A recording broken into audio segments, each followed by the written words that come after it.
My name is Eric Collins. My partner is Danielle Laurie. We have played 30 games at the end of the day in a 32-day window. Just incredible what has been accomplished here in Rosemont, Illinois. And Danielle, people associated with this league are thrilled that on the final day, there's still some doubt on that leaderboard. I love that. It matters, and there's pressure, and that's what you love about the game. And I have to look at Haylie Piancastelli, that's just 10 points behind Victoria Hayward. So you know she laid her head on her pillow last night, understanding that the top four are the ones that obviously get the most money, but get those medals, and you want to scoot your way up. So I'm excited to see Piancastelli today step up and rise to the occasion.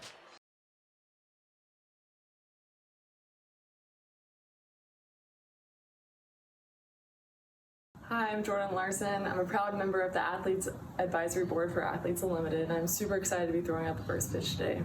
I'm sure the softball players are super excited to take the field today, and I can't wait for the volleyball players to take the court in February. Stay tuned. Awesome. Jordan Larson, Team USA volleyball player. She will join us later today to talk about Athletes Unlimited women's volleyball season that will get underway in Nashville in February. All right, 29th out of 30 games that will be played this season here in Rosemont, Illinois. And it started by Randy Hennigan in the circle for Team Piancastelli. Yeah, and Team Piancastelli has had to pitch by committee a little bit. And I will say, when Randy Hennigan starts, she tends to do well the first couple innings. And sometimes that second time through the lineup struggles a little bit. But she's definitely continued to get better as the weeks go on. Her record 0-2, ERA a little bit high, but the hitters in this league are pretty explosive and have made it very difficult for some of these pitchers. Hennigan started on Saturday, went 3 scoreless innings. All right, both these clubs looking for their first win of the final weekend. Both losing to Team Warren and Team Osterman. No shame in that. Both those clubs are stacked this week. Here's Wiggins, veteran out of Georgia. And our game's first pitch is a called strike, so says our home plate umpire, Scott Mayer.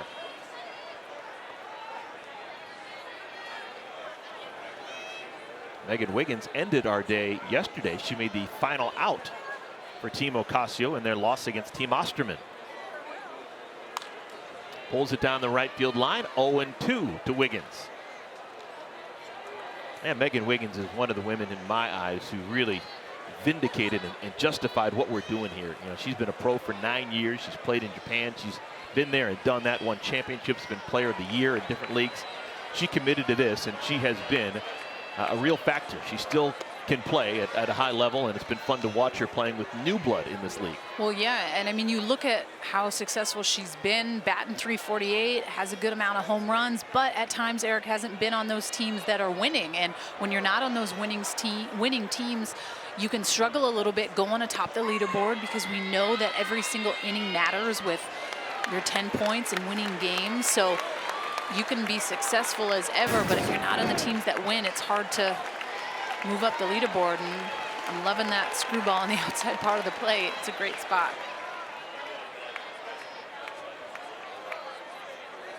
So Hennigan strikes out Wiggins. And now Kelsey Jenkins will bat. Jenkins sprays this one into left field, and that'll get down in front of Janie Reed. Beat continues for Kelsey Jenkins. This has been her best weekend of play. Looks so much more comfortable. Her 8th hit of the season.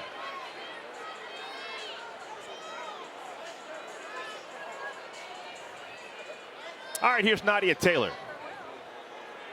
Nadia, the DP, 3 homers, 10 runs batted in. Swings at the first pitch, loops it down the right side and into the bullpen area. When I went to the Dome earlier this morning to just kind of get a bullpen in, and what do you know, Nadia Taylor on the field taking BP, getting extra work in. She had Sachel Palacios with her, and they're creatures of habit. They love getting those reps in. And on the very last day, they're still finding a way, and I love that. It kind of takes you back to the roots of the game and why you love it, and what makes you feel great at it is when you put in that extra work and you put in that time.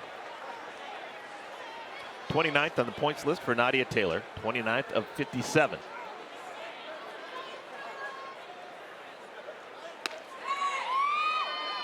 Whisker outside. Now this is the final day to accumulate points. Do you think that everything is basically on the table? You can get 10 points for stealing a base. I think there's a chance, even though Kelsey Jenkins hasn't run much this year. Why not? Give it a go. Well, she won't be able to steal as the ball gets away from Piancastelli, and she scoots into second base.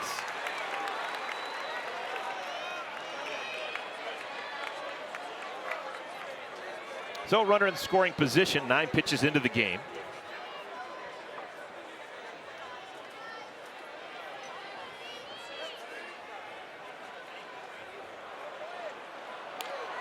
Off the end of the bat. Wow, how ahead of that pitch was Nadia Taylor. She could have swung twice.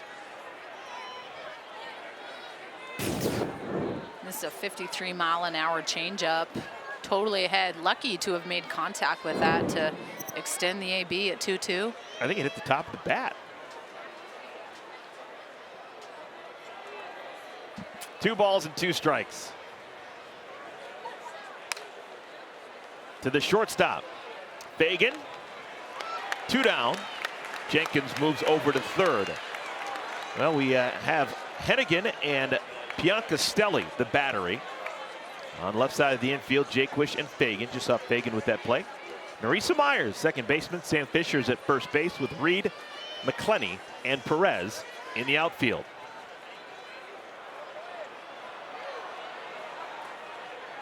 Here's Kaylee Clifton. Called strike 1 to Clifton.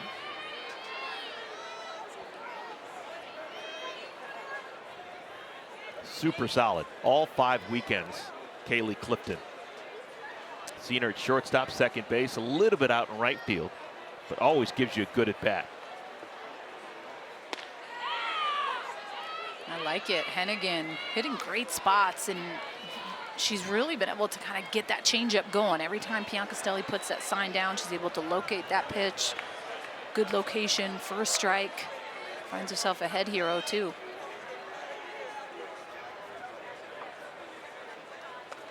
Off speed, misses high.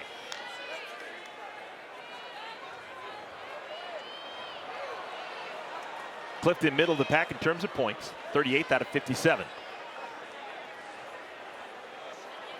She may have had the most dramatic hit of this season. A homer in the bottom of the 7th inning a couple of weeks ago to win a ball game. A walk-off win. Good job by Hennigan. She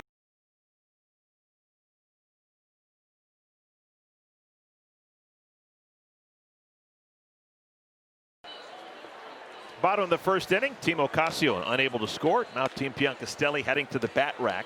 Let's take a look at the starting lineup for Team Piancastelli, brought to you by Geico.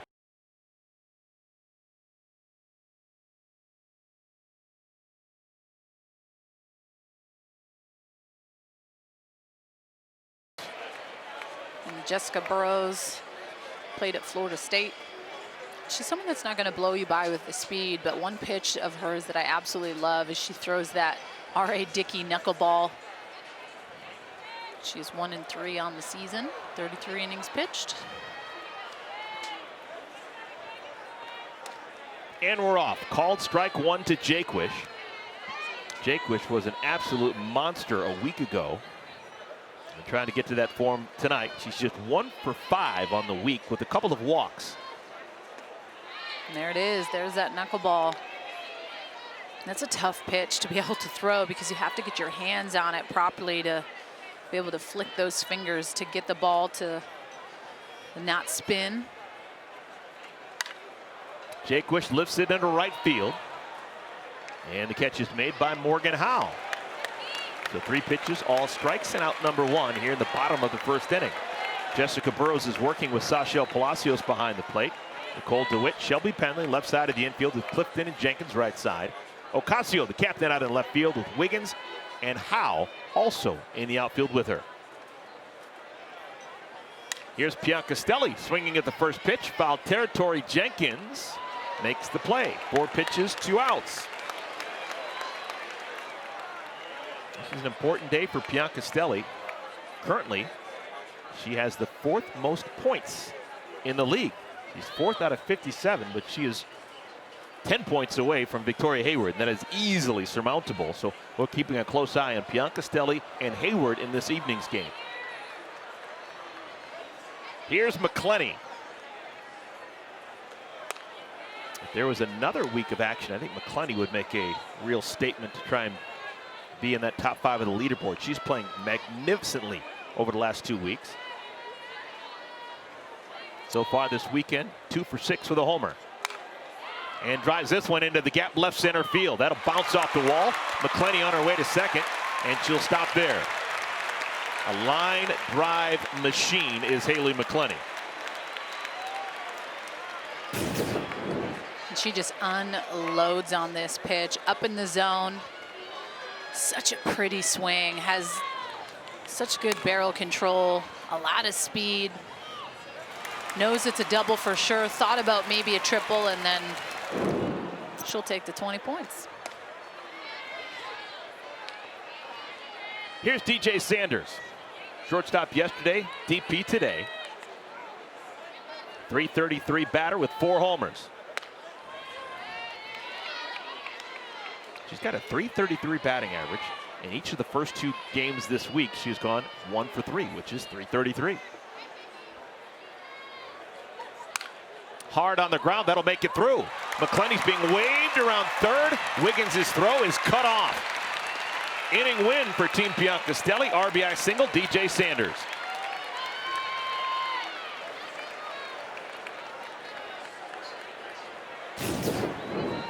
And DJ Sanders has just been so consistent. It's a pitch that needs to be a little bit more on the inside part of the plate. Does enough to just sneak it by Shelby Penley. McCleney, obviously a lot of speed coming from 2. It's no doubter. Theresa Meyers grabbing a bat. Haylie McCleney rounding the bases. Aspiration just committed to plant another 100 trees to drive environmental change. You can drive environmental change too as an Aspiration member. Learn how at aspiration.com/athlete. Yeah, offense hasn't been a problem for Team Piancastelli this weekend. They have 14 runs in the first 2 games. They just need the pitching to go along with it.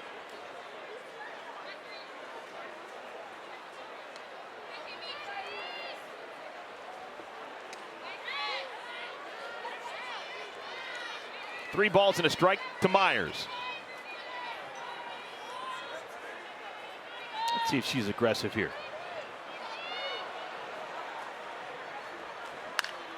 Chopped on the ground off the glove of Jenkins.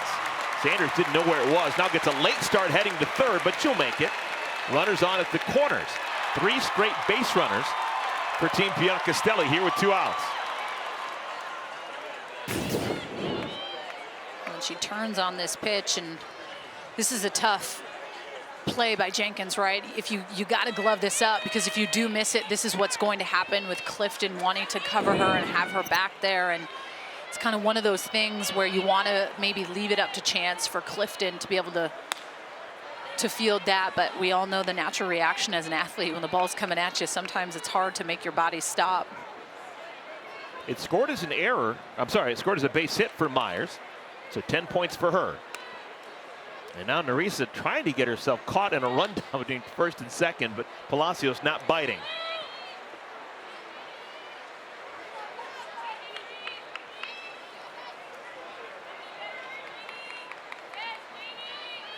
Janie Reed. First 3 pitches to Reed have all missed.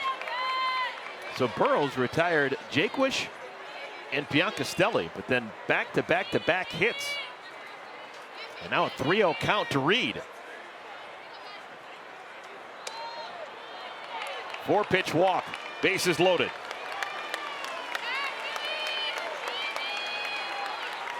And it is a little bit chilly today. It's 57 degrees and it's windy. Not to say that's what's making Burrows throw balls, but I know even just walking in and around the stands, it is definitely a colder day than these women are used to. Yeah, we had a little bit of rain about an hour before game time, but it cleared up and both teams were able to take infield.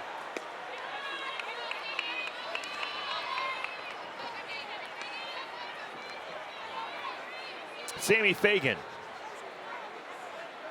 Bases loaded, 2 outs.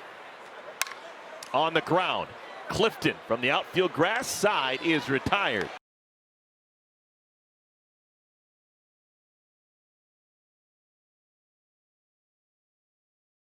Lights are on here. Local time here in Chicago is just a little bit after 3 o'clock, and you can see those clouds. Ominous, but I'm of the belief that they're actually heading the other way. I think we're going to have smooth sailing. We did have rain about an hour ago, but that's all gone, and the clouds still hanging around, but I do see bits of sun coming through, so I'm thinking the best. Shelby Penley working against Randy Hennigan. It'll be Penley and then Ocasio and Howe to bat in the 2nd inning. Into center field. Base hit for Shelby Penley.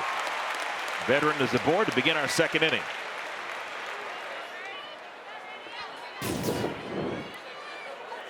This is a screwball. It's over the white of the plate, and she just hits it right back up the middle. Pretty swing coming from the left side. Penley, she's always been one of my favorites to watch, and one of the best for sure in the game. Here's the captain, Alicia Ocasio.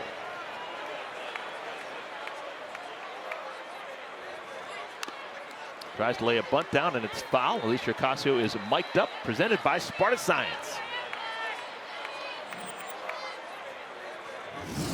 I'm actually really glad it's kind of sunny out because these past 2 days have been awful outside. I don't care if it rains as long as it's sun showers. Well, I'm not flexible. I'm sorry. I can't. Well, I mic'd up and I was just saying a bunch of curse words. I was like, don't do that. I love it. Ton of personality. I think that's one of the great things about this league is having the access to mic up the players and get a chance to hear how they mingle with their teammates. Into right center field, solid single for Ocasio. That'll move Penley over to 3rd. Runners on at the corners with nobody out here in the 2nd inning. What a sensational two-way player. It's a little off-speed pitch and stays with it, isn't fooled by it. Good location, but she's just able to keep her weight back. And Ocasio has needed that hit. Advances Penley to 3rd, and they find themselves in a position here to score here in the 2nd. This player conference presented by Mariner Wealth Advisors. First inning went swimmingly for Hennigan. She struck out a pair, only gave up the single to Kelsey Jenkins, but stranded her at 3rd. But a brand new ball game here in the 2nd inning. Back-to-back singles, both hard hit, and runners on at the corners with nobody out for Morgan Howe.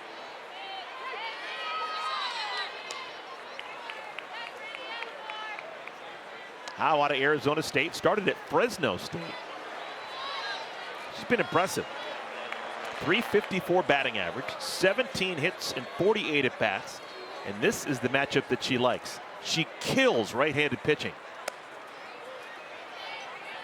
There's a huge split between her righty and lefty hitting. Against right-handed pitchers, .542. That leads the league.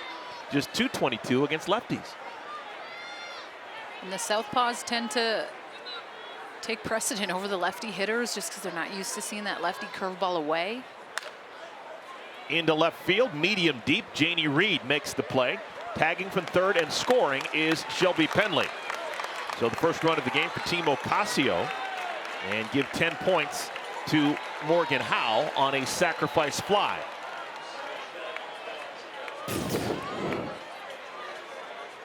It's just a little change up you see with Hennigan's delivery, and Howe does enough. Sachel Palacios. Palacios, like Morgan Howe in front of her, played at Arizona State.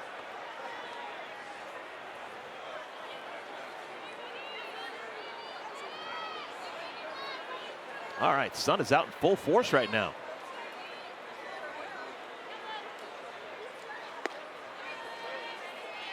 I know we talked about it, but when Erica Piancastelli drafted her team this past Tuesday, I was a little surprised she wasn't able to kind of pick up a pitcher right out of the gate, and she didn't get a pitcher until the 3rd round, and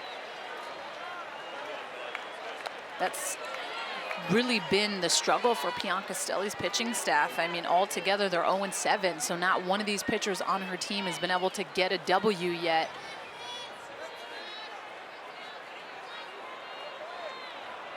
She wanted to go with the big boppers. Savannah Jaquish, of course, right out of the gate, as well as Haylie McCleney. Late start by Ocasio, but she gets the second in time. Good break. Ocasio wasn't planning on going, but just took a chance. A calculated gamble, and it pays off. She's in scoring position.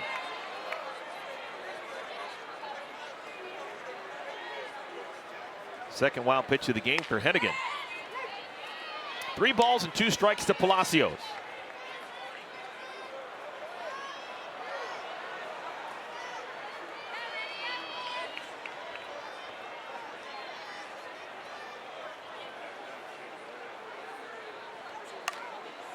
Down the left field line and foul.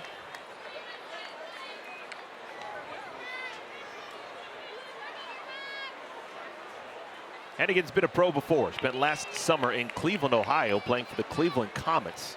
National Pro Fast Pitch. Had to be convinced to play pro ball by Kat Osterman, who was her college pitching coach. Kat told her she thought she had what it takes. Into left field. That'll hang up. Catch made by Reed. 2 down. So back-to-back flyouts to left by former Arizona State Sun Devil.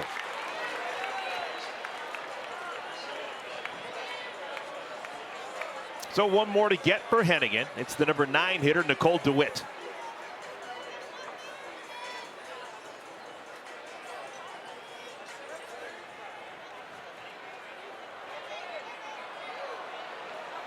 DeWitt from Garden Grove, California. Southern California native, starts with a strike. 0-1. Last 20 years, it's been amazing how many kids from Southern California have escaped the Pac-12 and decided to play in the SEC. DeWitt winning a national championship freshman year at Florida. On the ground, 2 hops. Picked up by Meyers. Side is retired, but a run scored.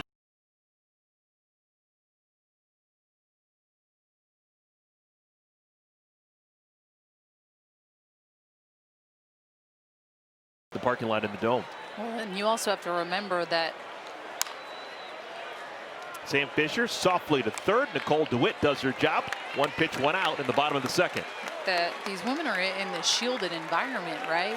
We're in the middle of a pandemic, as everyone knows, and for this league to be able to go the way that they wanted it to, they had to respect the rules, and they're not allowed to pretty much do anything. They have to kind of stay together, obviously social distance, and do what they can do. They have one roommate, but they have all these fun activities that they've all truly just loved and enjoyed being able to do. I mean, the Friday Night Lights stuff I think is really cool that they do every Friday. We've seen a bunch of the movie nights that they've had on the field when it's not nearly as cold as it is today. And then just little yoga sessions by Gwen. And I think that's really cool when you can get these caliber of athletes getting to hang out and learn from each other. It's very unique and it's fun, and it has made this incredibly special. And a lot of them are really sad that it's ending. I've seen Jessie Warren send me a picture with tears in her eyes that this is ending. You know, it's been the best times of their lives, and they've been treated like professionals to the, you know, fullest possible extent, and they're playing their hearts out. Back to the top of the order, Savannah Jaquish, flied out to right first time up.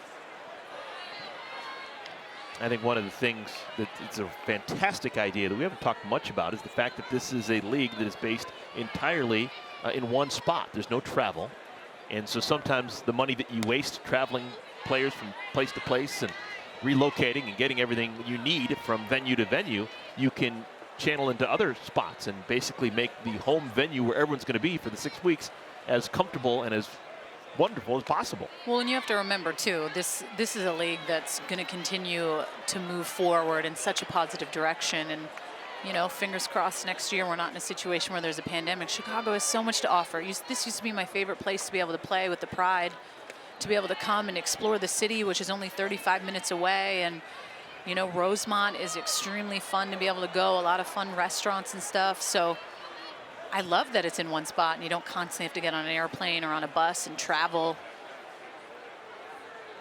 3-1 to Jaquish, looped into right field, and Morgan Howe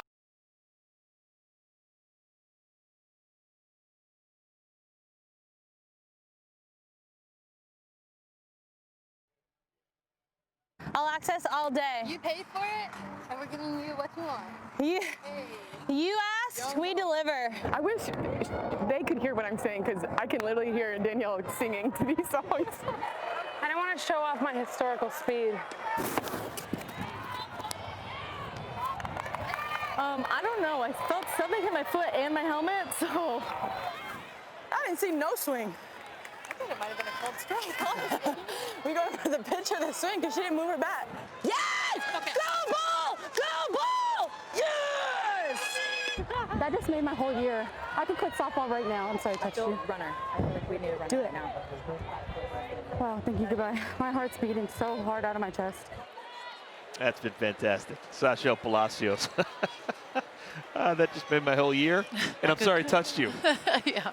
So 2020. Megan Wiggins leads things off for Team Ocasio in the 3rd inning. They scored a run in the 2nd, so they won that inning. We've had 2 innings, an inning wins for Team Piancastelli in the 1st, and an inning win for Team Ocasio in the 2nd.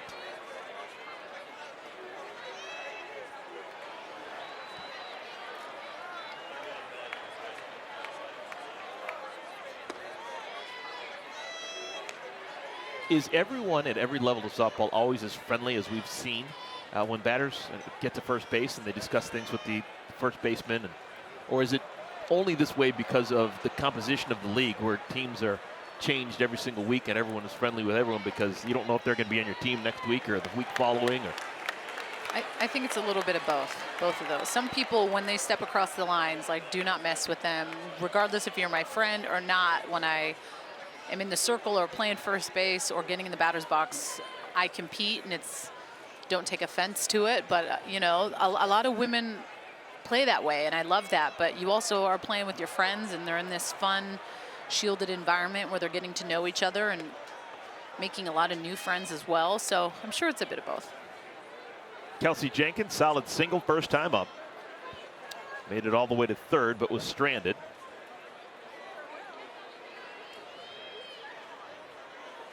Jenkins, member of Team Canada. Shows a good eye, 2-0. Hennigan asking where that pitch was. That was an important pitch because now 2-0, Jenkins can expect something juicy.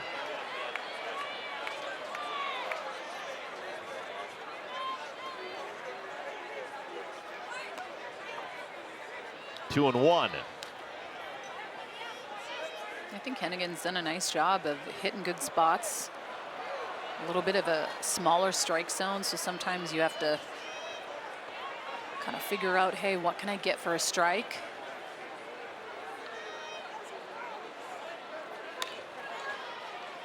Count evens. Jenkins, one of the youngest players. She expected to play a full season this past spring at Wisconsin, but that got cut short. And now getting it back ahead of next summer's Olympic season.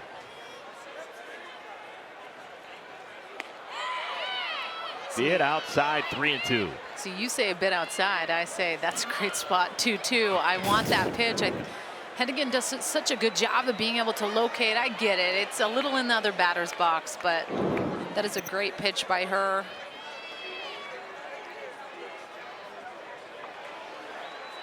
Three-two. Lifted in the air, center field, McCleney going back, still going back, it's gone. Home run, Kelsey Jenkins, her first as a professional. She waits until the final day of the season to go yard.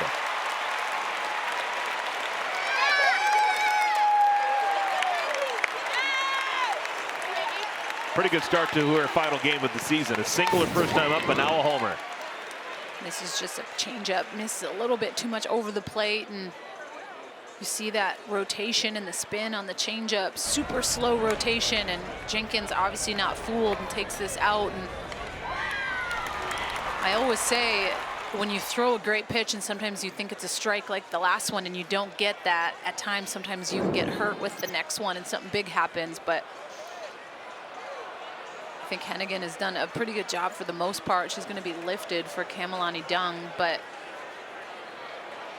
she's worked her tail off these last couple weeks, and sometimes has been thrown into situations that are not ideal, and has worked through that, and she's been fun to watch. Yeah, Randy Hennigan went the first 2 innings, gave up just the 1 run, and then the third inning, she walks the leadoff batter and gives up a home run, and now she's lifted for Kamalani Dung. The Hawaiian comes out of the pen. Dung was the first pitcher selected by Team Piancastelli. She was drafted in the 3rd round, 9th overall in last Tuesday's draft. Kamalani Dung is not a big, strong pitcher like you see with most. She's teeny. She's about 5'5", but she can throw that ball hard, and she's just a prime example of that. You don't need to be 6 foot tall to be able to be successful as a pitcher. I mean, she played at Fresno, and then she played at Cal State Fullerton, and it just shows, you know, we've talked about it. She taught herself how to pitch from YouTube, so you don't always need to be getting lessons 2 to 3 times a week. You can perfect your craft on your own and be successful. Nadia Taylor takes a pitch down low. Where would you guess a player like Kamalani Dung, with that speed that she's able to get with a smaller frame, where do you think she does get her velocity from? Well, I mean, mechanics and quick twitch muscles really help, but you got to have that good leg drive to explode out and off the mound. But that's the one thing that a lot of parents will always ask if I've given lessons in the past, like, how can my daughter throw hard? Sometimes genetically, mechanics, like, you can't teach someone quick super leg drive or just the littlest things. Like, I'll use the example of like Dallas Escobedo, right? You've seen her throw, you know her well, and mechanically it's not the most sound mechanics, but it works for her, and she can throw the ball 70 miles an hour with some of the craziest spin that I've ever seen. So different strokes for different folks, and it's not always one way that you should learn how to pitch, but being able to make it as simple as possible for the little women that are learning to play the game at a young age is always the best. Fastball change, that is it. 2-2 to Taylor. In the air, right side, giving chase. Perez, foul territory. That's the first out of the inning.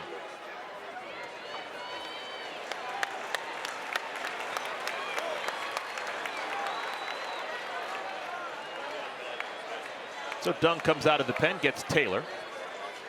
And now she'll face Kaylee Clifton. Clifton struck out to end our top of the first inning.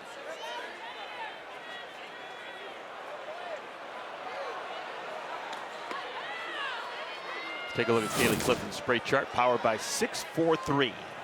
And I love it. It's obviously she's pretty sound up the middle, tends to pull stuff, but 27% she's going to right field, and I just love the data. I love the 643 spray charts and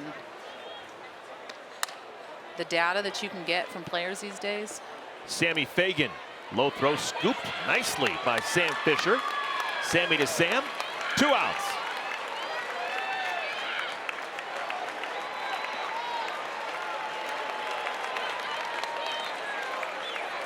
So Dung out of the pen has retired Taylor and Clifton, and now it's Shelby Penley. So it hadn't been easy sledding for Dung. She's faced 3 and 4 in the lineup for Team Ocasio, and now she'll face the 5-hitter Penley. Penley singled and scored in the second.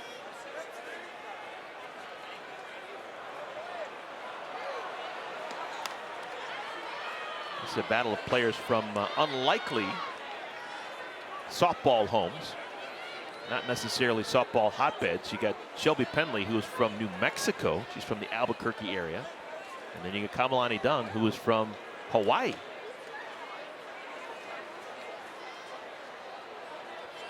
But the world's changing, I'm telling you. There's softball players to be found everywhere. And actually, we shouldn't even be so American-centric. There are wonderful softball players that we're discovering from all over the planet. It's going to be fun to watch and see what Japan can do over in the Olympics. Of course, they're going to be the defending gold medalists. They won the whole ball of wax in 2008.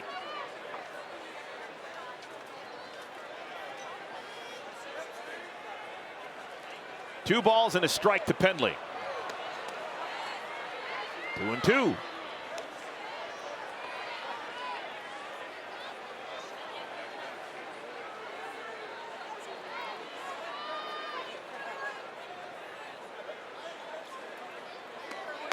Penley has just one homer on the season, but it was a game winner a couple of Mondays ago. Hit one deep over the center field fence.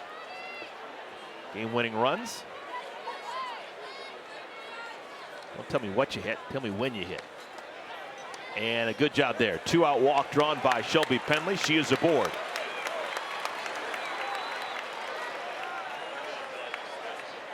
So a second opportunity for the captain, Alicia Ocasio, singled her first time up.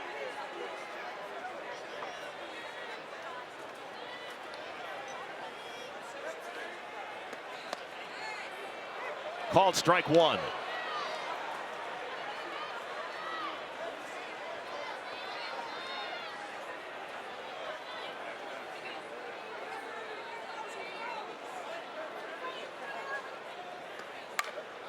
Into center field, McCleney going back, still going back, it's gone! Off the flagpole in dead center field. First homer of the season for Ocasio, second homer of the inning for her club.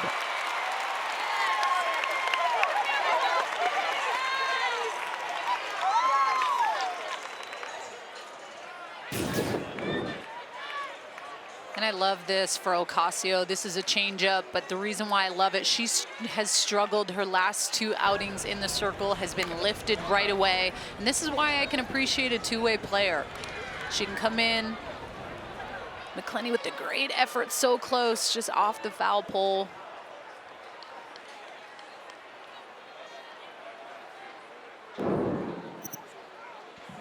Two homers in the inning. Kelsey Jenkins and Alicia Ocasio, both of them two-run homers, and the lead is 5-1. Morgan Howe drove in a run an inning ago with the sacrifice fly to left field. Doesn't go as an at-bat, goes as a run batted in for her and the 10 points with the sacrifice fly. Got fooled and went around. 0-2 to Howe.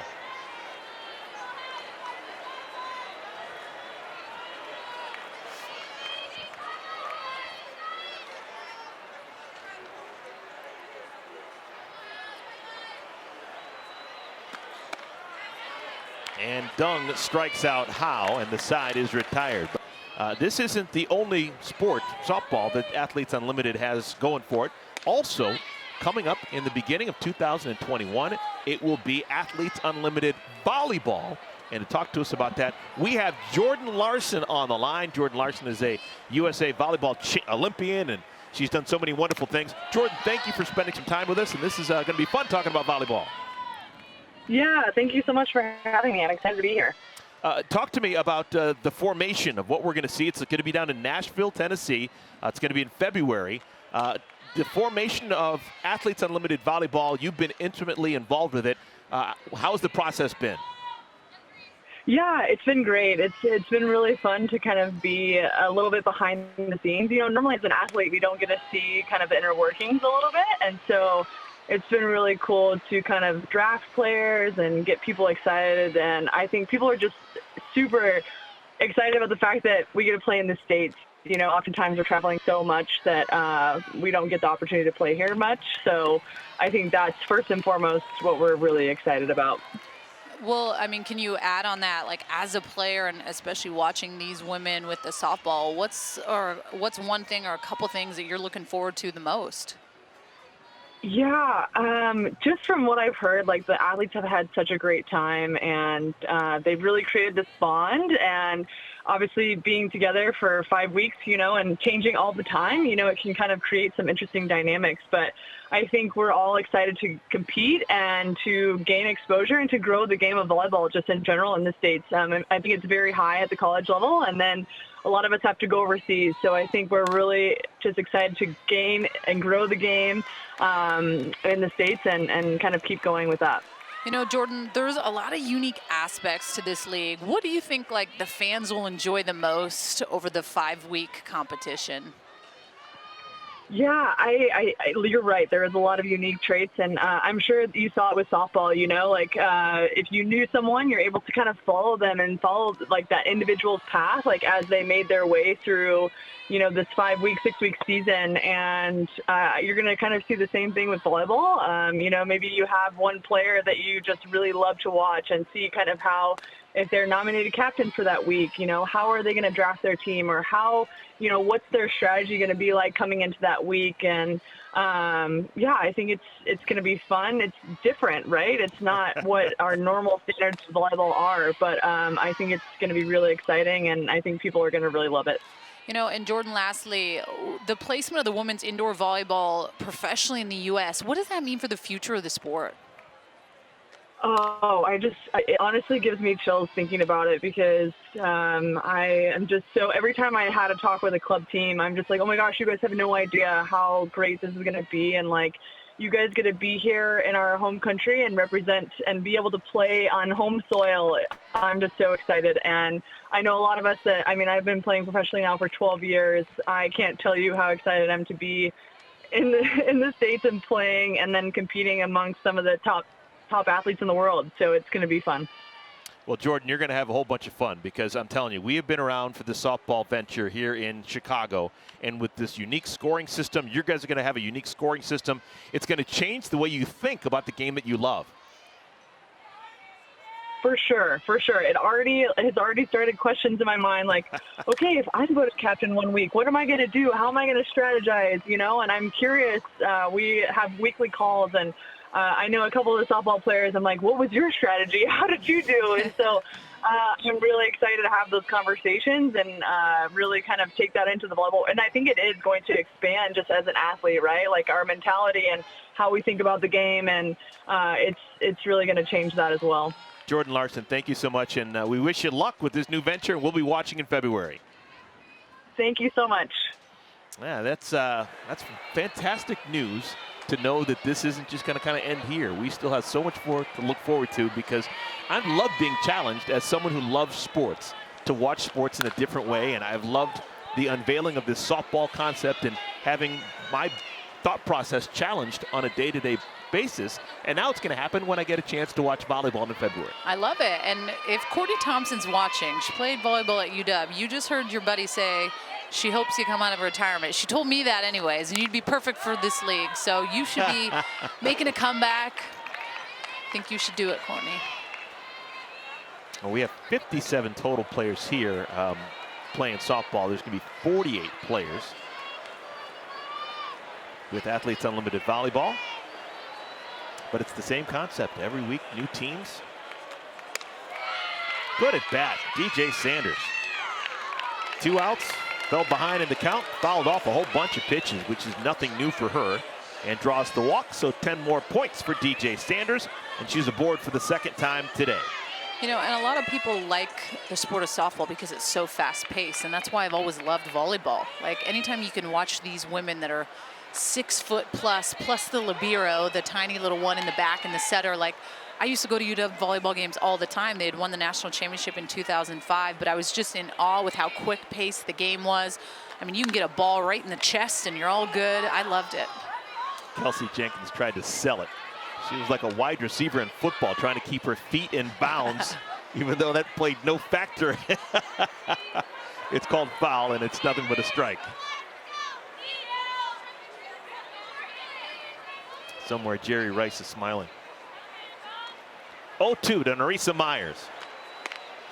Oh, I'll tell you what, maybe she gets that call because she has been there and done that. Theresa Meyers with an eye.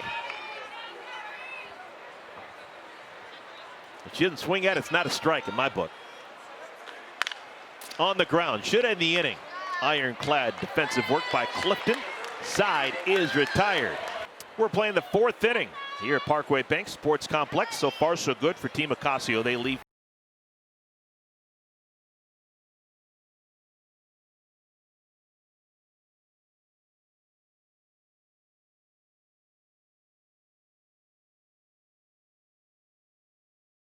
inning win points, and she has now tied Victoria Hayward for the 3rd spot overall on the leaderboard. Well, and I automatically go to the fact that Piancastelli is going to be an Olympian in 2021. Victoria Hayward is going to be Olympian as well as the first time. And I would have that in the back of my mind. Like, not that there's anything wrong with fourth place, but I came fourth place in the Olympics in 2008, and it was gut-wrenching. I want to be in the top 3, and that I know is on Victoria Hayward's mind, like the importance of moving up. Into center field, no doubt about it. Another homer to dead central. This time it's Sachel Palacios. Third homer in the last 7 batters for Team Ocasio. All of them have been to center field.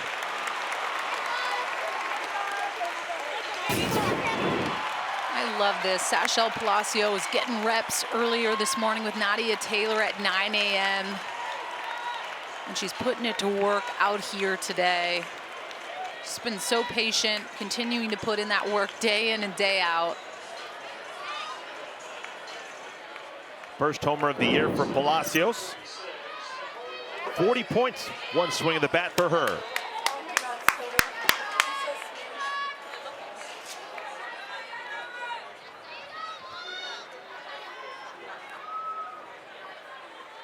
Nicole DeWitt. Called strike 1. One thing I'll always say about Palacios, she's always just so happy. She always has a big smile. I mean, we're at 22 home runs. Week 3 was 23. I have a good feeling we're going to beat that. Into right field, sinking, and a nice play off the shoot tops made by Mandy Perez. That's our first out. Fans want to get even closer to the game. Become a member of the Unlimited Club to cast votes for player MVPs, get access to our members-only dugout chat and bullpen cam, and interact with the top point leaders after the draft every week in members-only meet and greet sessions. Learn more about the Unlimited Club by visiting auprosports.com and clicking Unlimited Club in the upper right of the page. Here's Wiggins.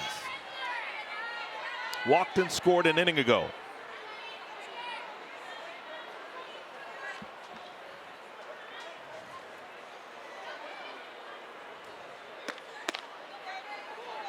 .66 miles an hour from Dung, misses outside. Good hitters count for Wiggins. 2-0.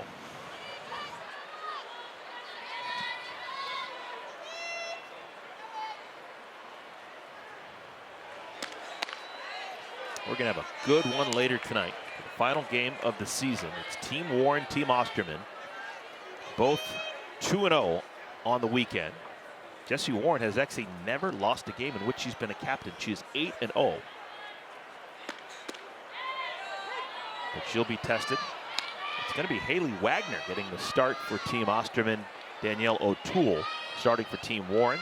Of course, Team Osterman always has the threat of bringing in Kat Osterman at any particular time.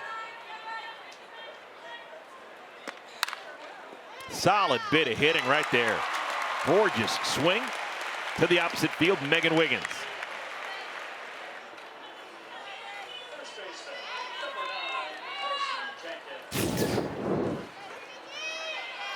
Missed the ball, just left up in the zone. It's supposed to be on the outside part of the plate. That's one thing that the lefties do a great job of. They can hit up and out very well. You want to try to keep something, you know, middle of the chest protector and down.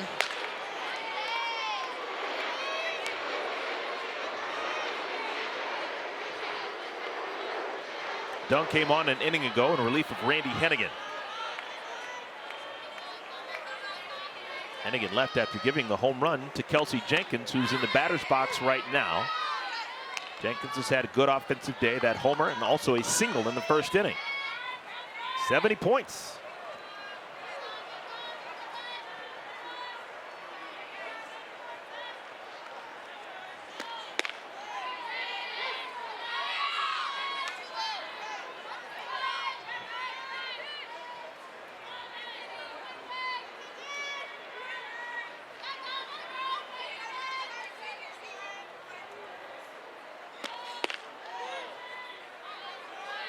Two and two.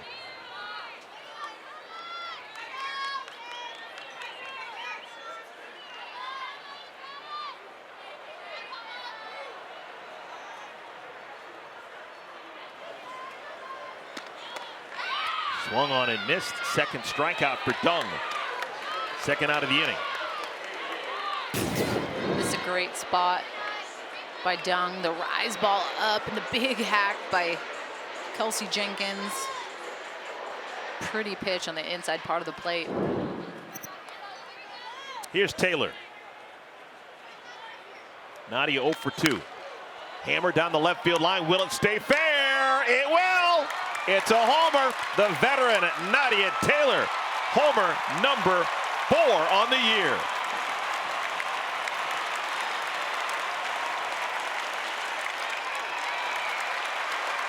Now, all the players that you were mentioning you saw working out early in the morning are getting results here in our first game. And you have to be excited about the little things. I love the little home plate exchanges. Not a terrible spot by Dung. I think if anything, you just maybe have to get it elevated if you are going rise a bit more, but she has so much bat speed. Turns on this, grassy knoll all the way.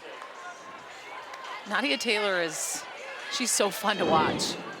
That's now 4 homers in the last 11 batters for Team Ocasio. Jenkins, Taylor, Ocasio, and Palacios.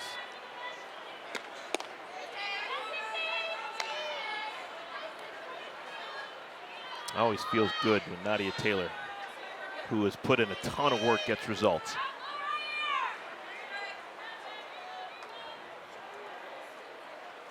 Eight to 1 is our score. Remember, it's not always about the final score. It's also about the innings that you win. It's going to be hard for Team Piancastelli to win this inning, though. Ocasio's club has 3 runs here in the 4th. Called strike to Clifton. 2-1.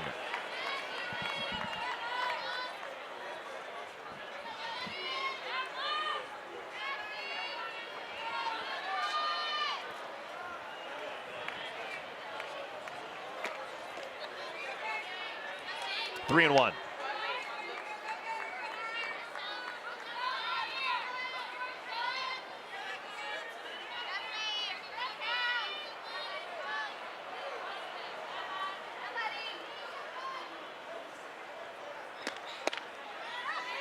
There's the strike that Dung wanted. 3-2. Did it bother you as a pitcher when a hitter clearly thought it was ball 4 and they drop their bat and start running to first? No, I love it. Get back here. Pick up your bat. Get back here. I'm going to throw you another strike.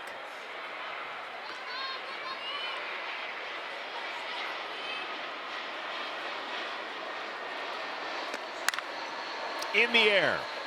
It's going to be playable. Perez. Side retired.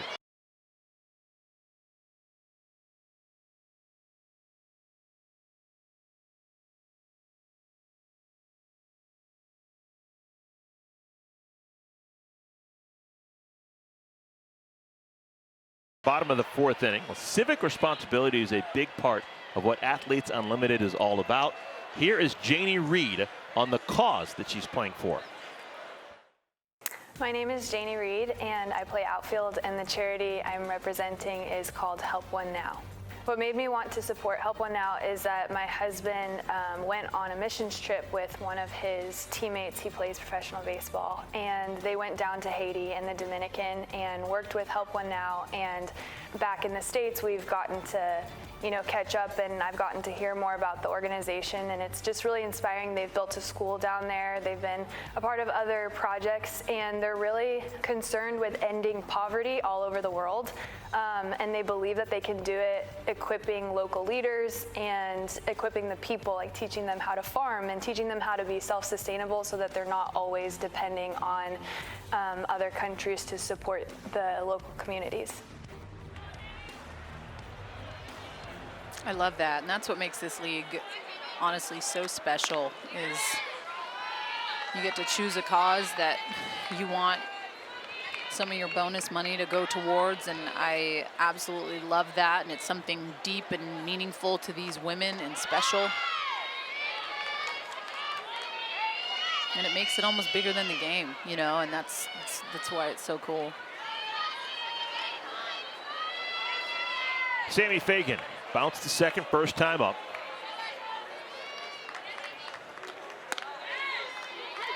3-1.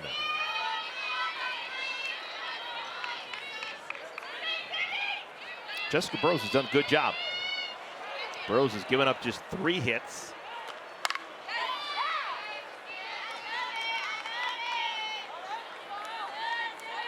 Two singles and a double. All of those hits came in the first inning when the only run was scored for Team Piancastelli. Since the first inning, she's only allowed 1 base runner, and that was a 2-out walk in the third to DJ Sanders. 3-2. Softly to third, DeWitt. 2 down.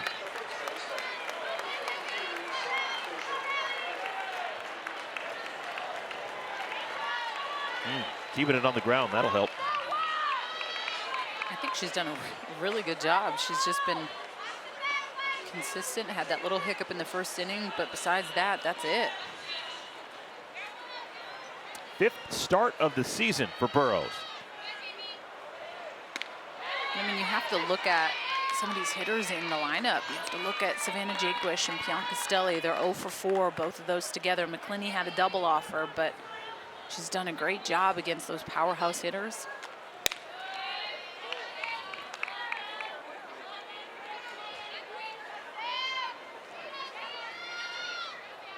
Fisher currently 44th in the league in points, 44th out of 57.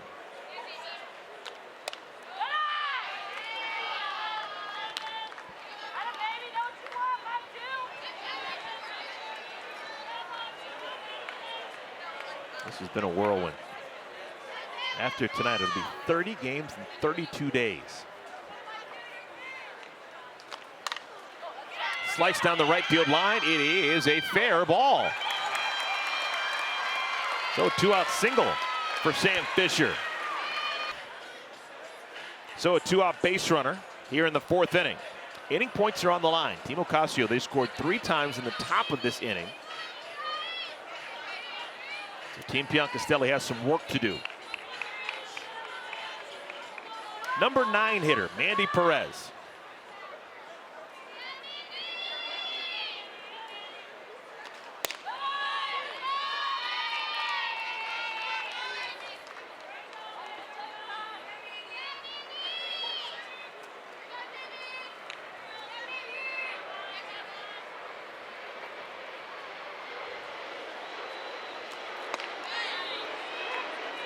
Taking all the way, 1-1.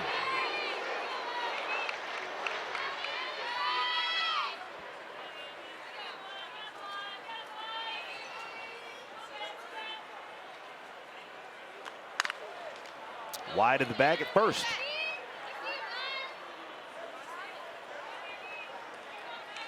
Mandy Perez taken 38th overall last Tuesday's draft, taken in the 10th round. She's been the everyday right fielder this weekend for Team Piancastelli.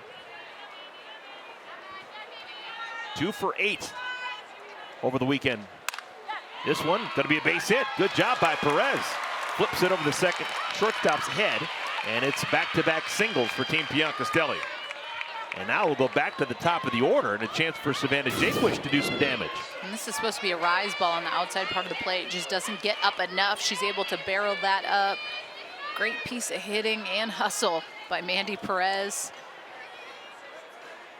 She's excited, passing the bat to Savannah Jaquish in the leadoff spot. So Jaquish bats with 2 aboard, 2 outs. She's flied out to right twice. Burrows gets the benefit of the doubt. 0-1. Beginning of the week, Jaquish led the league in homers with 8, but she's been passed by her teammate, Piancastelli. Back-to-back strikes thrown by Burrows.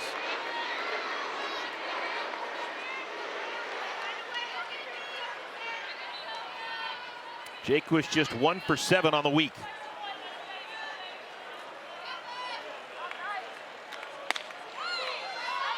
One and 2.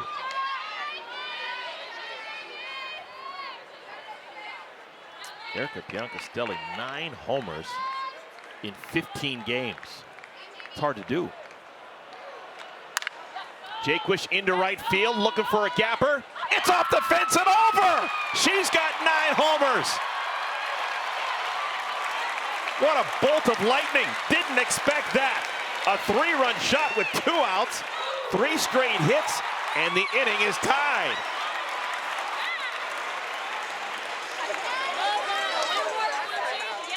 First homer of the weekend for Savannah Jaquish, and she is now tied with her teammate Erica Piancastelli for the league lead in homers. Well, and the pitch before this was a little bit more out, and Savannah Jaquish just gets on time with this curveball on the outside part of the plate. That's great hitting. That's about a ball off the plate.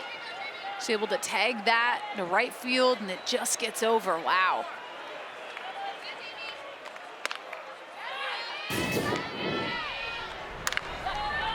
And that's on the chalk line in the other batter's box.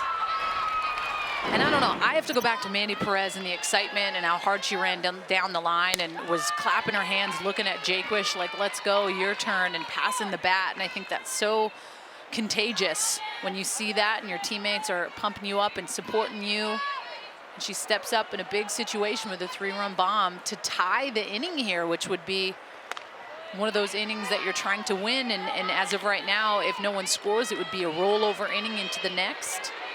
And Piancastelli's team is yet to win an inning.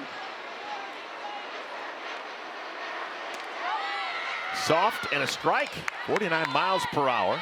And that evens the count, 2 balls and 2 strikes. Piancastelli 0 for 2. She's popped out to first and struck out. 3 homers on the week and chased the pitch up by her eyeball. So Burrows gets the punch out, but damage done. All with 2 outs. Couple of singles, and then Savannah Jaquish.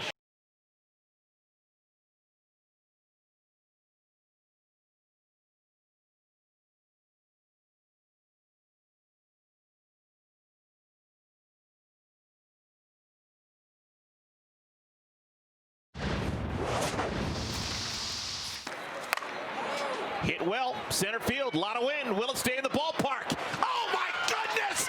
Haylie McCleney, how'd you make that play? Haylie McCleney's going to join us now, and she's going to talk to us while she's playing defense. This is going to be fun for me. Bang, bang. It's her Twitter handle. Okay, first off though, Eric, I haven't seen you get that excited this whole broadcast. Yeah, it was Tay, go Haylie get. McCleney's catch.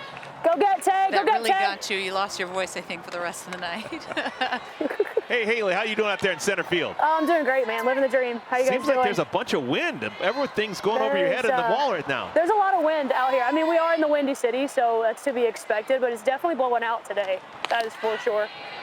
Atta baby Tay. And how's the temp feel? Because up in the booth, it feels chilly. Yeah, I'm ready to go back to Florida at this point in my life. I'm a true Floridian now. I can't handle the cold anymore. Love it! Hey. I see you, SJ. Atta girl. Curious. Yeah, Tay. You're so good with a glove in your hand. Do you have a name for your glove? I don't. No, huh? I don't. No. I've had this glove for probably 4 or 5 years now. I haven't named it yet. We're just, I mean, we're really close. We're really good friends, but no name. Do you have only one glove here, or do you have a couple to spare? I've got a couple to spare, yeah. I have a couple that I'm trying to break in before next summer, so.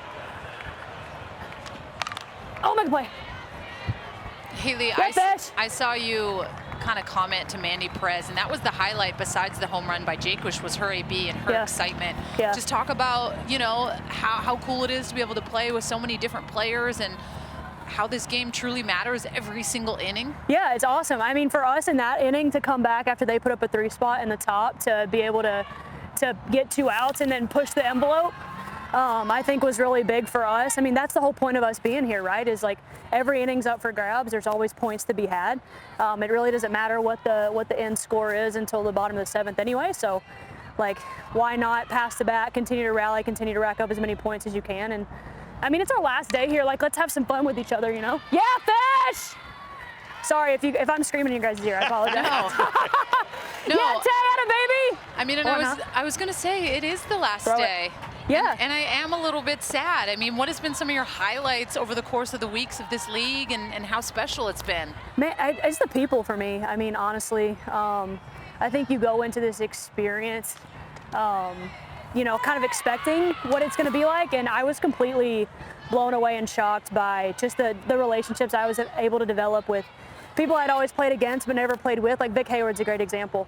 Never got the opportunity to play with her until I got here, and man, like it's just little things like that. That's what's going to stand out. I mean, we're not going to remember, like, yes, we all want to rack up our points and be high on the leaderboard, but we're going to remember the relationships that we developed with people, and at the end of the day, people matter most, and I think that's what we're going to remember and take away from this experience. It's been life-changing for me, honestly. Well, and Haylie, when you were on Vic's team, I told her you need to play center field. I sent her a text. Thanks, man. I appreciate that. I was like, Haylie has to.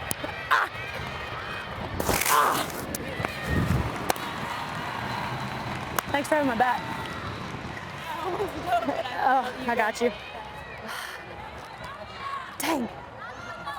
You just love laying it out there. That was fun to watch. Dang. It would have been more fun if I caught it, Eric. See you, Tay. I got you, bud. I got you, Tay. So close. You can't catch them all. That was close, huh? You were so close. Dadgummit. It's okay. I'll save it for Canada next summer, D-Lo. Oh, get out. That's my next question. Just talk about, I mean, you guys have the most, you know, U.S. national team members in this, and you guys are all getting reps and preparing for 2021. Talk about how cool that is, getting to play with 9 other teammates. That's awesome. I mean, for us, I think just the training has really stepped up here. We've had access to, get it, Sammy, turn that! See you, Reed, a girl. I mean, we've had access to so many different, just things like gyms and cages and so many different arms to throw us BP here. I mean, great quality pitching we're facing here. And really just the opportunity to compete. I mean, you know this, Danielle, like when you're by yourself training for, you know, 9-10 months out of the year, you miss that competition factor. And I think that's kind of the biggest thing for all of us, is just getting a chance to really dive in and compete. I wish we could all compete together. I think that's been like a little bit difficult, but it's been a blast. Aubrey Monroe's going to pinch hit right here. She's going to be your teammate on the national team. She has been your teammate in years past. Yeah. Just curious, we talk so much about your defense. Obviously, your offense goes without saying how superb you are. But defensively, has there been anyone over the years that you felt that was kind of your equal, or someone you really enjoyed watching out there in center field? Caitlin Lowe's the GOAT, man. She was my idol growing up. I think Laura Berg, also another one of my heroes. I mean, there are so many great outfielders that have played this game. Like, all you can do, like if you just YouTube those names right there, like you're gonna find all you need to know as an outfielder, I think. So, and yeah, I mean, having the opportunity to play with Michelle Moultrie and Janie Reed on the national team is a really, really great experience. And we cover a lot of ground together. I mean, Michelle Moultrie was one of my heroes growing up. Back when she was at Florida, I just loved the way that she played the game. And I loved her story. You know, she was a walk-on and got an opportunity to play at Florida, and now look at her. I mean, she's going to be in the 2021 Olympics. Ball, got you. So that's pretty cool. Atta baby. Yeah, we can catch that one. We can catch that one.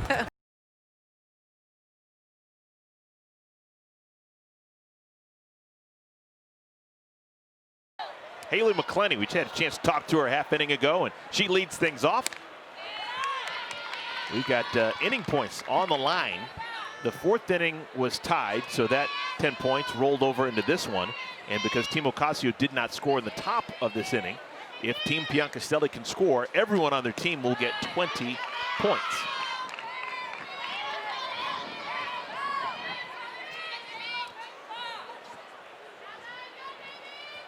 McCleney currently 11th out of the 57 players.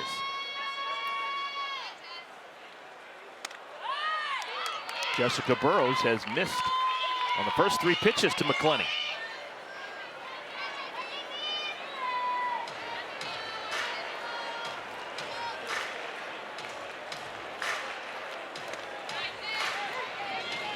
Three and one.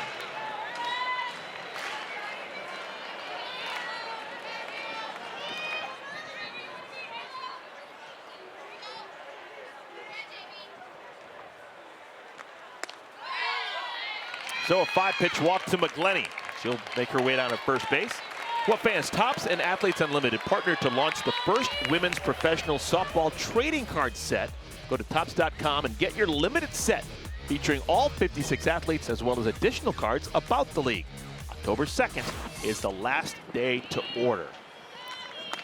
Did everyone hear that? October 2nd. Get those orders in for those Topps cards. That is awesome. I don't like that it's taken this long to make it, but pretty cool. DJ Sanders, perfect afternoon for her. Drove in a run with a single in the first inning and drew a walk in the third.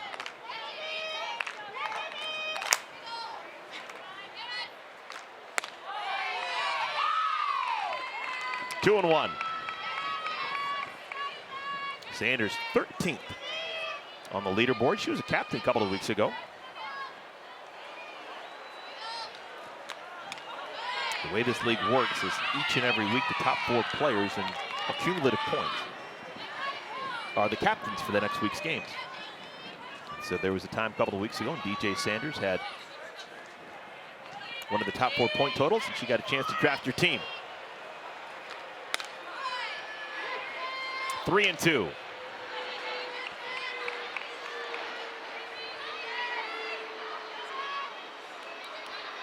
All right, Burrows needs a strike. Skied into center field. Wiggins. That's the first out. First time that Sanders has been retired by Burrows.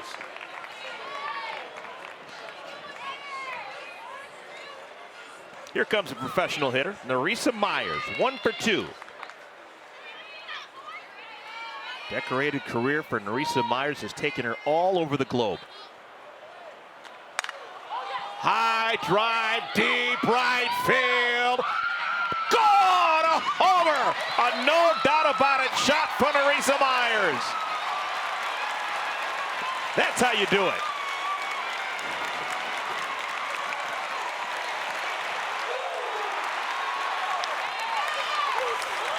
Wow. So Team Piancastelli with inning points, 20 of them. Bat speed for days. She turns on this so quick. This had so much height. I thought it was going to clear the bleachers.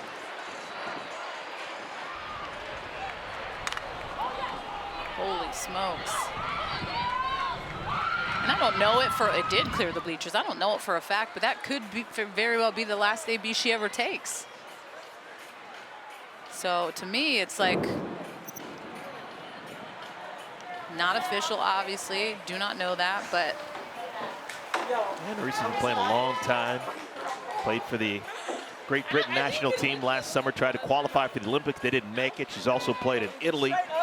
She's played in National Pro Fast Pitch. Of course, one of the all-time greats at the college level. So much fun to watch her play over the years. That's her second homer of the season. 2 for 3 day for her. And Jessica Burrows will leave the game. So Burrows, who had been airtight, maybe a third time through the lineup, things getting a little bit more difficult, and she will hand the ball over to Morgan Foley. And quite a difference between Foley and Burrows as far as the velo. Morgan Foley can really amp it up. Goes anywhere from 65 to 70 miles an hour, and that you can't forget it's 57 degrees, but it feels like 50 on the field. I am hammering the inside part of the plate on these hitters' hands. Well, Theresa Meyers, a homer just a moment ago. We talked about her great long career. We had a chance to talk to her about what she thinks about character. I think softball can build confidence in young women by showing them that failure is okay, to be honest with you, because in life you're going to have a lot of failures, and knowing that just taking it step by step and starting to learn processes and understand that life is a process, the game is a process, and getting comfortable with that, then you can be confident within yourself and amongst your peers.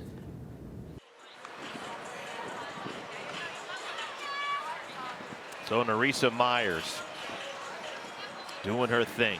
So much expectations for her coming into this inaugural season of Athletes Unlimited. And first couple of weeks, she just was not getting a pitch to hit. She was either getting drilled or walking. And this was just a skyrocket. Real time. That may be the best pitch she's had to hit in 5 weeks. Didn't miss it. Here's Janie Reed next in line. Reed has walked and bounced out. Facing Morgan Foley into left field. Ocasio got a late start and it scoots past her. Reed, who can really run, on to second, and she'll stop there. We'll see how that's ruled. Reed, of course, hoping it's a double and 20 points.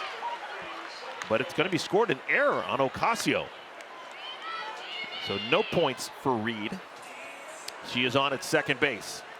The wind out there is just absolutely howling right now. The flags in left, the flags just dead center, going like crazy. Not to mention it is a little bit chilly. As an outfielder, I feel like that's when you would start to realize that it's cold out there. You're not moving as much as the infielders are talking as much. You're far away from everyone. I'll be doing like jumping jacks and trying to stay warm.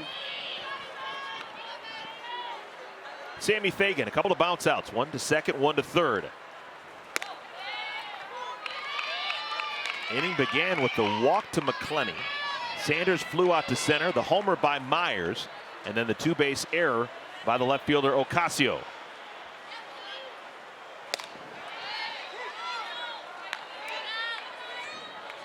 Yeah, this was an 8-1 lead at one point for Team Ocasio, but that's almost all gone now. 8-6, bottom of the fifth inning. And Fagan will have to go back into the left-handed batter's box.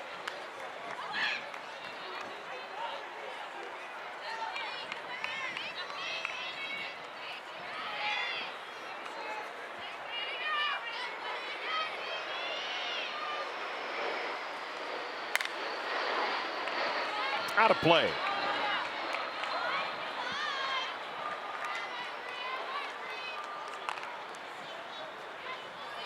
Sammy Fagan is a Floridian. Finished up her college experience at Missouri. And yeah, cold weather takes some getting used to. Foul tipped into the catcher's glove. Foley strikes out Fagan. 2 down here in the fifth inning.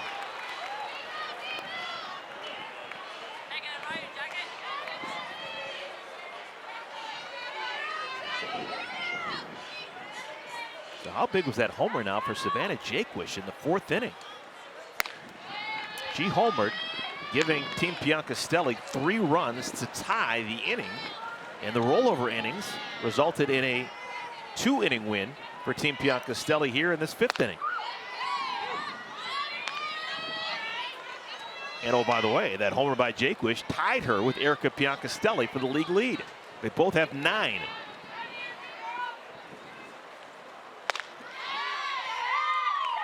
Blew it right past her. Foley can bring it. Looking for back-to-back punch-outs. And she does it. Good job by Morgan Foley. Comes out of the pen and blows it past Fagan and Fisher.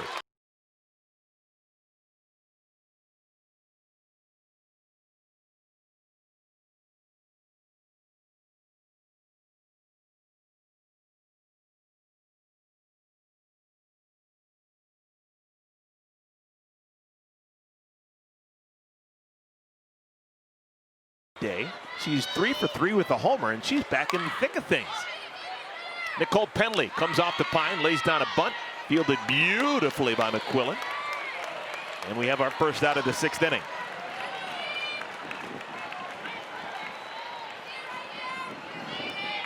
Now you just wonder, man, if Ocasio could have just done anything yesterday. She started, she's of course one of the captains, so she chose to start herself in the circle and just had a difficult time. Didn't get anyone out in the first inning.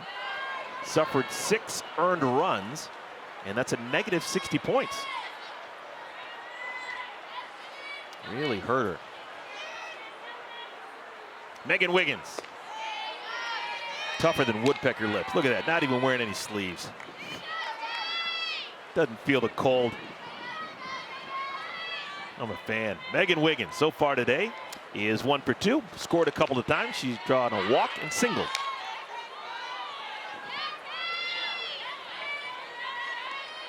Second inning of work for Taylor McQuillin.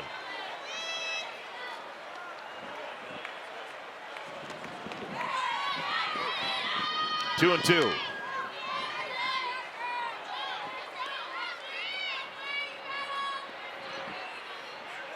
They were playing a game in a driving snowstorm, and Chillicothe, she'd be there.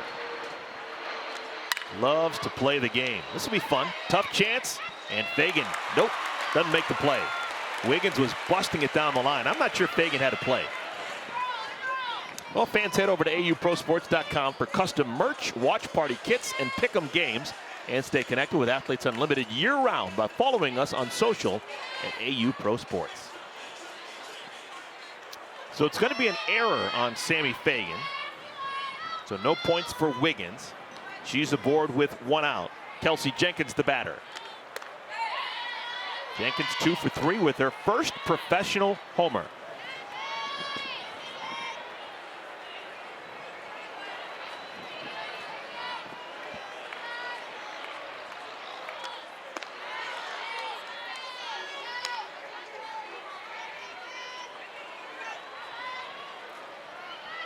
Native of Tucson, Kelsey Jenkins.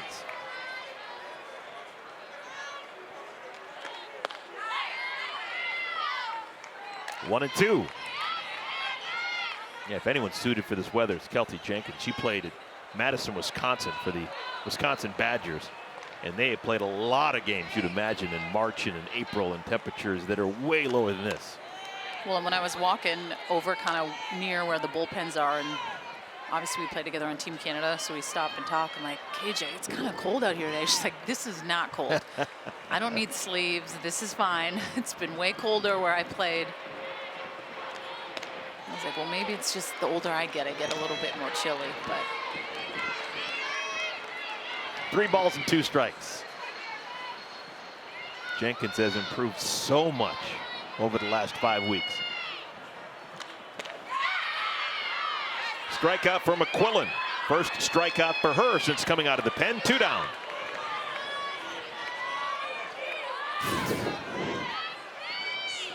When it's that up and in, KJ's had a little bit of tough time with that. Struck out on that same pitch her last at bat. That's a good spot by Taylor McQuillin at that count.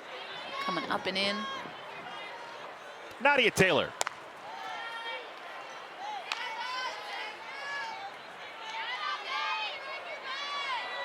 Four homers on the year, one coming back in the 4th inning, a 2-run shot.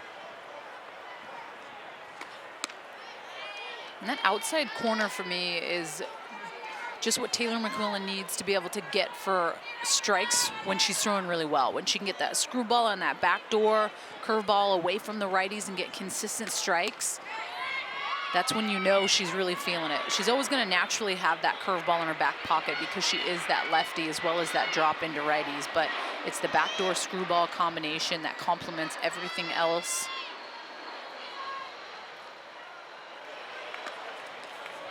Nice block by Piancastelli.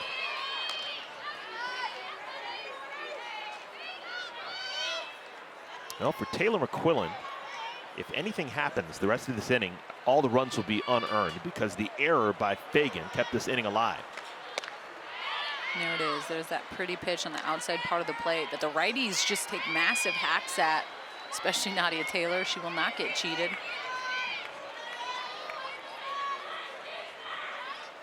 (3-2). Wiggins will be off with the pitch. Taylor McQuillin, good job. She strikes out Jenkins. She strikes out Taylor.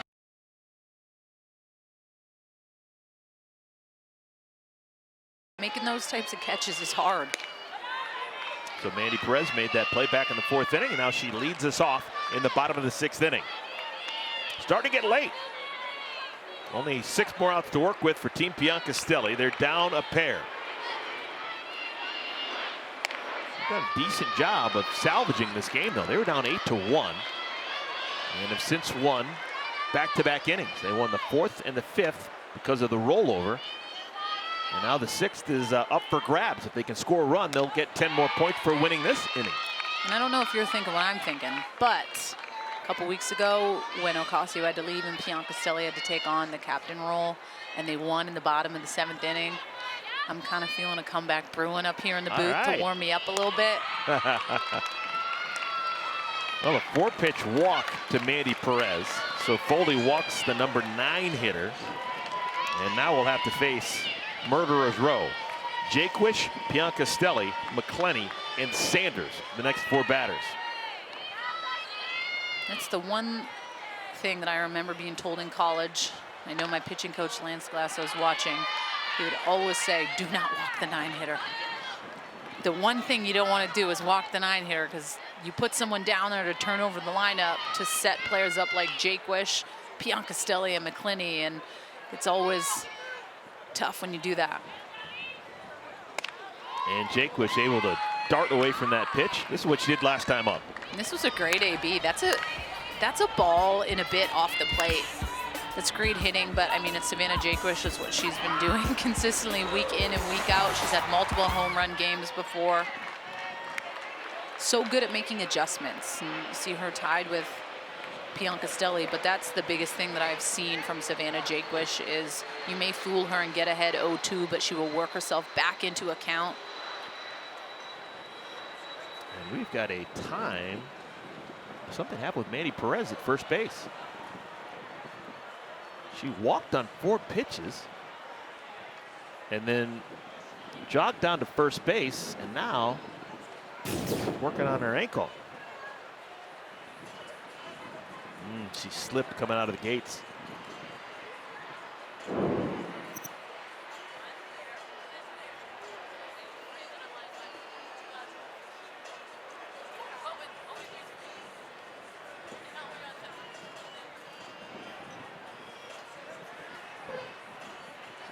Okay, she's going to stay in the game. The count is 3-0. So Foley walked Perez, and now it's 3-0 to Jaquish. Does Jaquish have the green light? I would if I were her. Taking all the way, and it's ball 4. My goodness. So Morgan Foley, trying to figure out where that strike zone is, has walked the first 2 batters here in the 6th inning, trying to protect the 2-run lead. And here's the captain, Erica Piancastelli. Big moment for Piancastelli. Swings at the first pitch, it'll be playable. Ari Williams makes the catch, tagging from second, and going to third is Perez. The important runner is Jaquish on at first, and she has to remain there.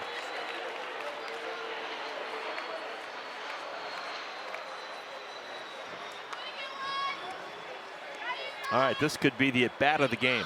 Haylie McCleney will bat. McCleney so far today is 1 for 2, doubled and walked. Takes a called strike.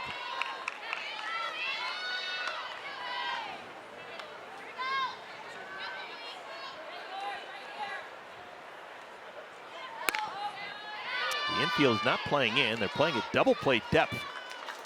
It'd be hard to get a double play with McCleney the way that she runs, but they're not trying to cut down the run going home.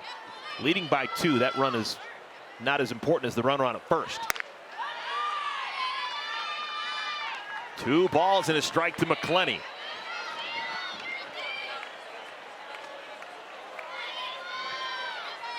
Ninth out of 57 in the points list. High drive. Did she get it all? She did! A homer! Haylie McCleney, 3-run shot, and Team Piancastelli has taken the lead.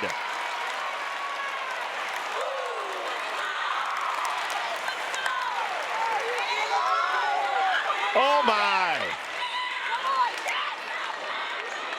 Team Piancastelli will not go away, and I want to look at this pitch sequence. This was a strike on the outside corner, and then not able to get that located. I think a little up, and she tries to go in, but it's in her wheelhouse. It needs to be a little bit more down in the zone or way up because McCleney is too good. Wow, that's a big AB.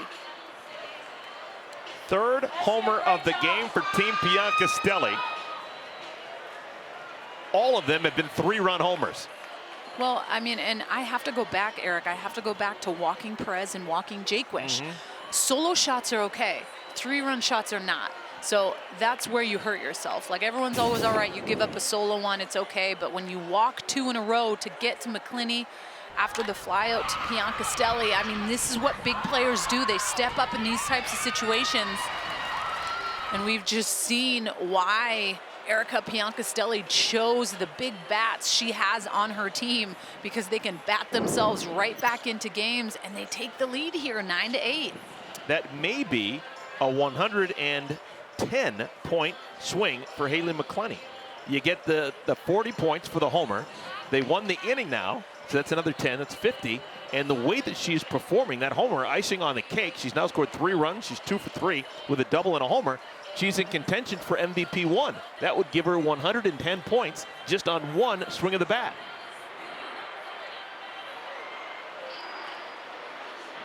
Career hit off Foley. I think I heard her just say it's my first career hit off Wow. Foley. Picked a good time to do it. Well, the horse is already out of the barn, but Alicia Ocasio is going to come into the game. What had been an 8-1 lead is now a 9-8 deficit. And the captain Ocasio calls her number and will come in to pitch.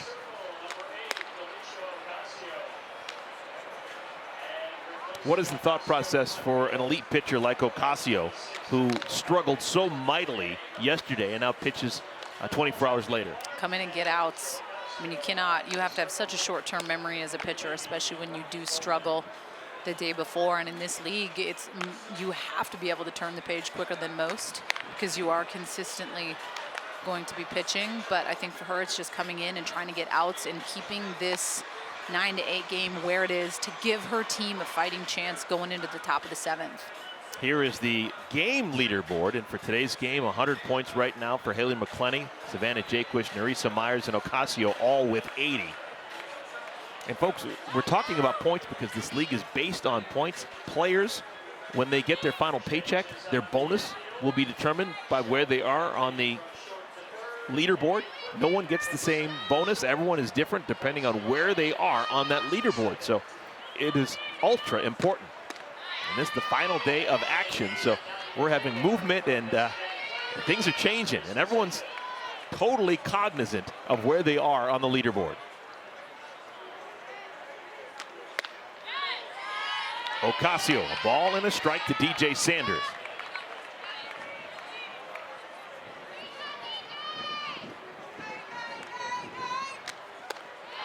When I watch Ocasio, I just wonder who coached her at some point, because she is just so skilled at so many different things on the softball diamond. Beautiful pitch, just eludes DJ Sanders. And that's kind of the old school way. You used to have a lot of two-way players, and I feel like nowadays you do not have as many players that play positionally, hit for themselves, defend like Ocasio.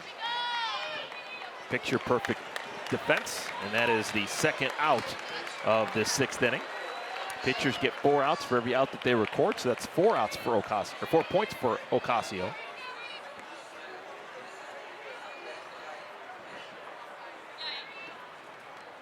Here's Theresa Meyers, homer last time up.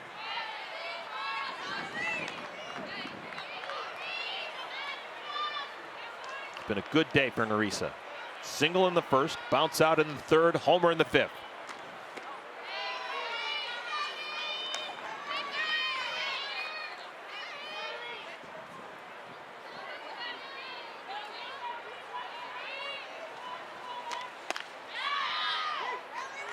Beautiful pitch, 67 miles per hour. Looking to the 7th inning for Team Ocasio. Face hit to right field from Meyers. 3rd hit of the ball game. Team Ocasio is going to be down at least 1 run when we get to the final inning. They'll have Clifton, Shelby Pendley, and Ocasio scheduled to bat.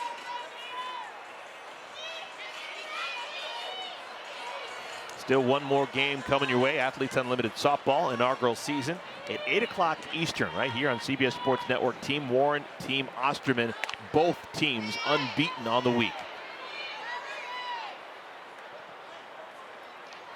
We love watching Jessie Warren play. Can she keep the batting average over 500 for the season? She's got some wiggle room. She's at .521, 25 hits and 48 at bats.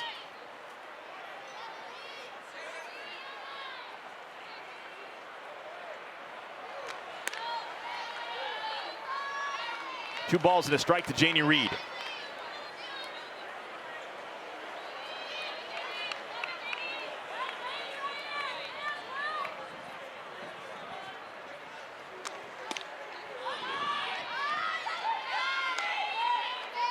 Three and one.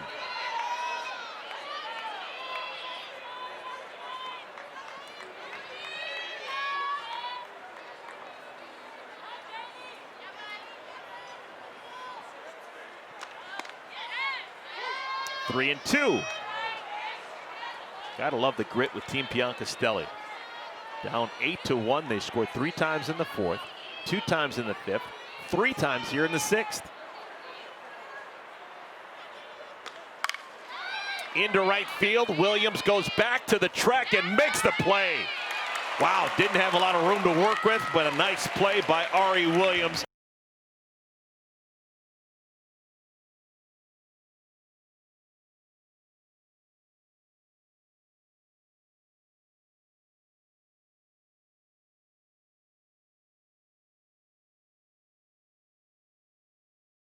Sixth inning, her team leads by a point. 9-8 as we play the 7th. Final hope for Team Ocasio. It'll be Clifton Penley and the captain, Alicia Ocasio, batting against Taylor McQuillin, who's been nails. 2 shutout innings for the lefty. 0-2, filling up that strike zone.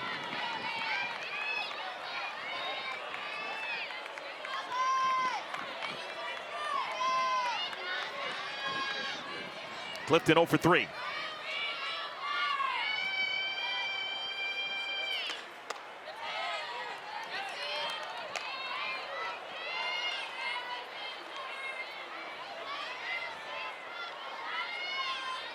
Clifton's come through in big at bats already this season. Had a walk-off homer a couple of weeks ago.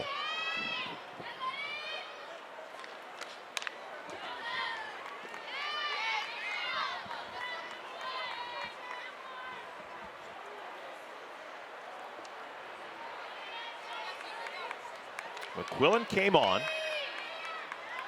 after Kamalani Dung had pitched a couple innings. Dung had replaced Hennigan, who began the game. And McQuillin has been the most effective pitcher so far for Team Piancastelli. He has really quieted the bats of Team Ocasio. 2 balls and 2 strikes.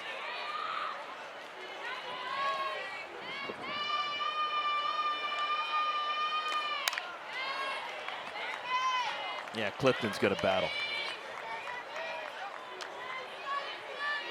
She won a whole bunch of ball games when she was at Oklahoma. Knows the importance of getting the leadoff batter on in the final inning when you're down a run. Changes the dynamic totally.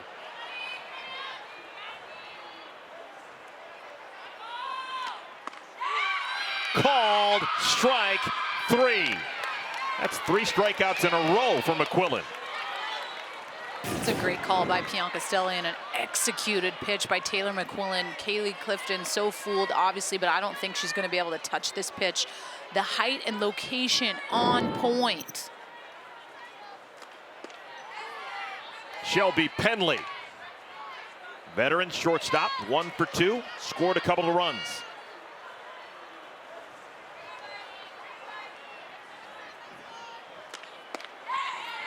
Last time Team Ocasio scored a run, it was in the 4th inning. They've been shut out in the 5th and the 6th, and now in trouble here in the 7th.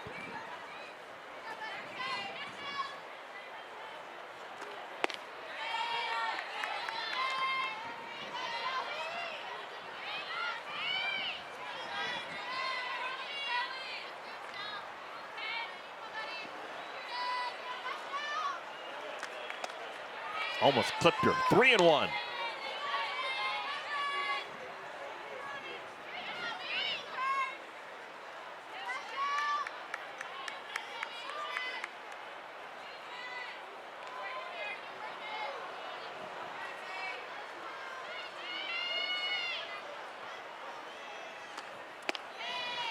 And a 5-pitch walk to Penley.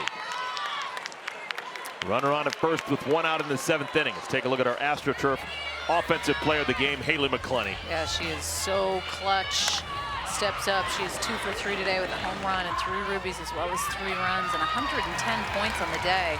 Wow. Here's the captain, Ocasio.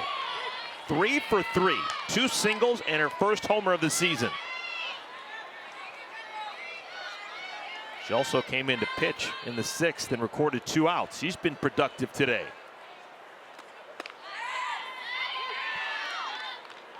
Oh, 2.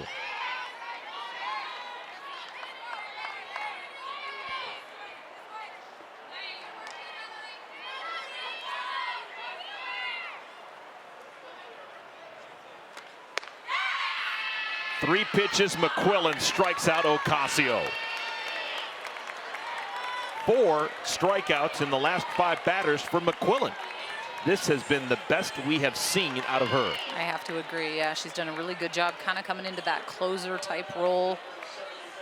Able to locate and spot great pitches against hitters that know her really well, right? Like all of these pitchers and hitters know each other, but it's really about spot location over everything. And she's hitting great corners on the inside part of the plate to those righties and then jumping ahead of a lot of these hitters.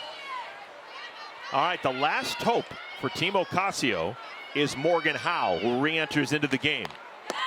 Didn't mean to. Ball glances off of her bat, 0-1. Howe can give her team the lead with 1 swing of the bat, no doubt about it. Enormous power.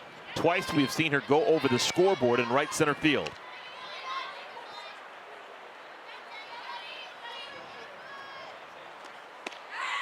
And she's in trouble. 0-2.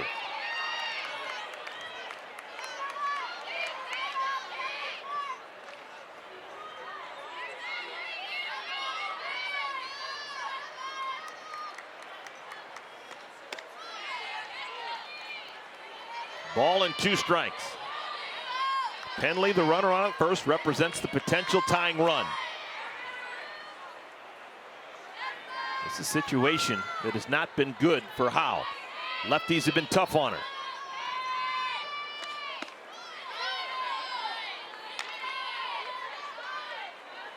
Two balls and 2 strikes.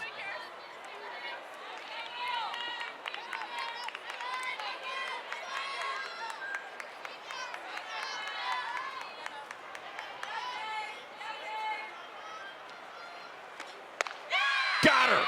What a performance. Taylor McQuillin, she strikes out the side. Ball game.